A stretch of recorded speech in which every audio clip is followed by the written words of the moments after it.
Scholars did not differ about a woman going to university where there's mixing of men. They allowed her to go where there is a university who is only for ladies. They said, not a problem. Even there, they made conditions for that person as well, regarding the universities she's going to and so forth. But they did not differ about a Muslim lady going to a university in the West where there are men there, or in wherever in Islamic lands where there are men as well. They differed about the man going to university. The man, not the lady. They differed if a man's allowed to go to university. A man, not the lady. So the man likewise, do not take this lightly. It's not only the sisters, it's you yourself as well. Yourself. Don't think you're safe from the situation. Just as the ladies are not allowed, scholars have differed regarding you. You're a Muslim as well. You've got conditions and rights against you.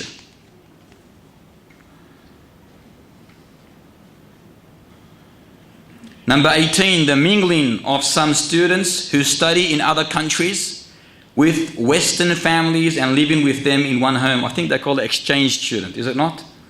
Or there's another thing that's called the pen pals, foreign exchange.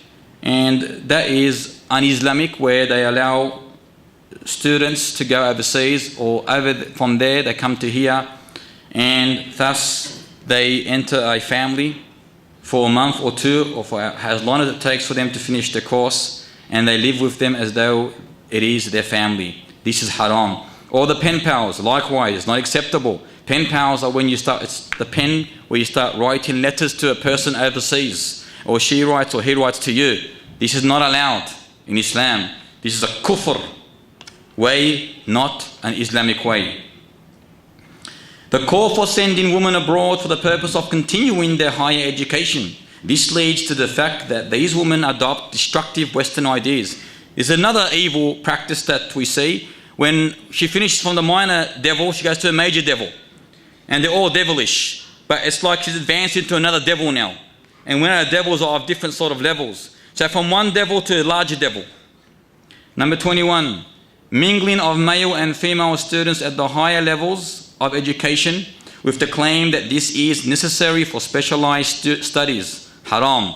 22. These are all haram here. It's not like it's allowed. It's getting us the prohibited ways. 22. Male instructors being alone with female students in working on university theses with the claim that this is necessary for supervision in conducting research and preparing the thesis. This is haram. Even though he's your professor, or he's a PhD person who's doing his thesis, and he has been obligated to take care of you while you are doing your thesis, whether it's the master's or the PhD or any other thesis. You are not allowed to be with this person independently. It is haram, no matter what the reason is. Under any circumstance, you are not allowed to be with this male. The call to attend various lectures, poetry sessions and conferences that are given by women or men, and where men sit side by side with women. This is un-Islamic, as we all know. Ladies are not allowed to sit beside men, and they are not allowed to sit besides the men are not allowed to sit besides the women, and so forth. So this is as well haram, and we see this in the theatres, the lecture theatres, where if it's not mixed, it's side by side. This is not Islamic. This is not Islamic. As the hadith mentions that the distance the lady is, the more Islamic it is. So the ladies in reality in Islam should be behind the men. The further the better. Not close to the men, not side by side the men, but far from the men. And this is the Islamic etiquette for congregating between men and women. This is allowed. You are allowed to have ladies. For example, the ladies in there tonight, if there was an area in the back, they can sit in the back section without any veil.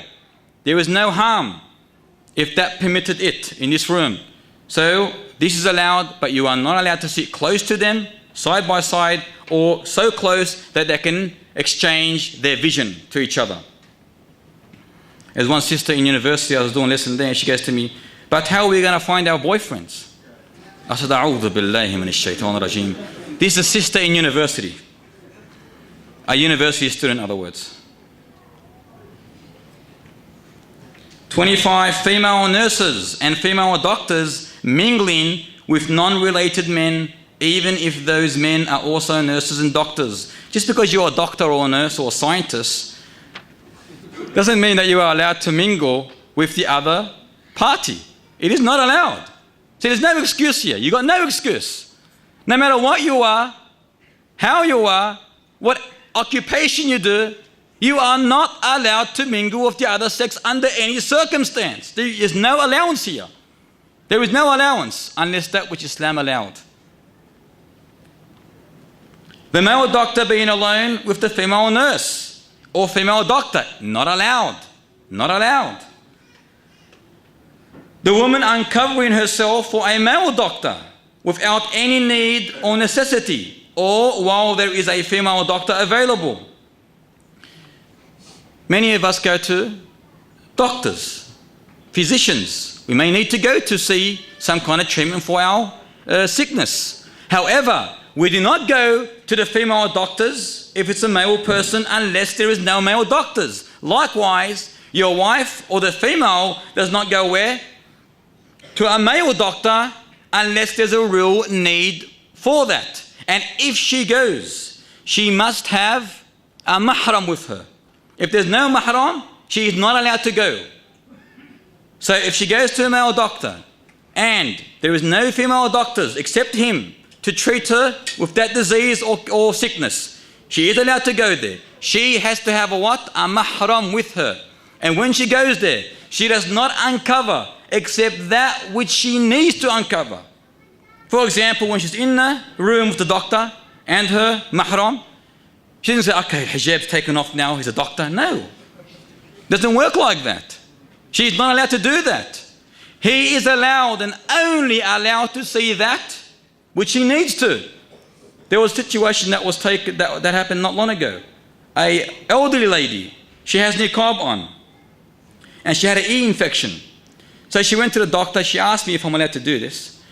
Before she went to the doctor, I said, of course she can go to the doctor if there's no one else but him. And it was a necessity. And there was no female doctors at that time, and she was really in need to go to this person. So she went there, and pious lady, we think of her best. The doctor said, okay, then can you take the hijab off?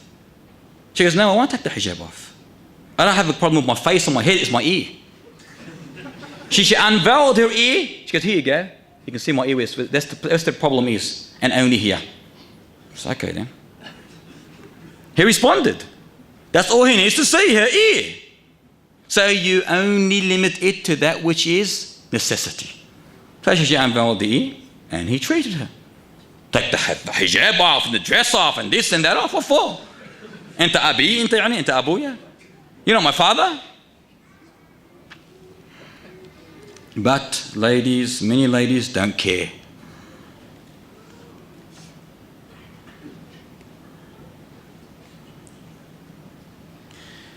Women and men mingling freely at parties and on other special occasions. And this happens just about every single day where many people mingle, whether it's at home, whether it's in parties, whether it's out in the park. And even, subhanAllah, we see this amongst the university students again, where they have excursions to certain parks and they mix, wallahi they mix. And I think there was a recent excursion in Sydney University where the Muslim organisation there organised some kind of barbecue or whatever. They went to a park and they were mixing as they were brothers and sisters, related, brothers and sisters, talking to each other, exchanging thoughts to school, what they're going to do in the Islamic in the Islamic perspective, in their university. This is not allowed. And subhanAllah, why are we doing these things? What is happening to us as people? Where in Islam does this allow us? Why have we changed? Why are we so deficient? Why are we so weak? Why are we allowing this to be? Why? It is not allowed Islamically. Have we reached that state of weakness? Yes, we have. Yes, we have. Because you go to a person's house and you see them mixing of relatives together, and you'll see what I'm talking about.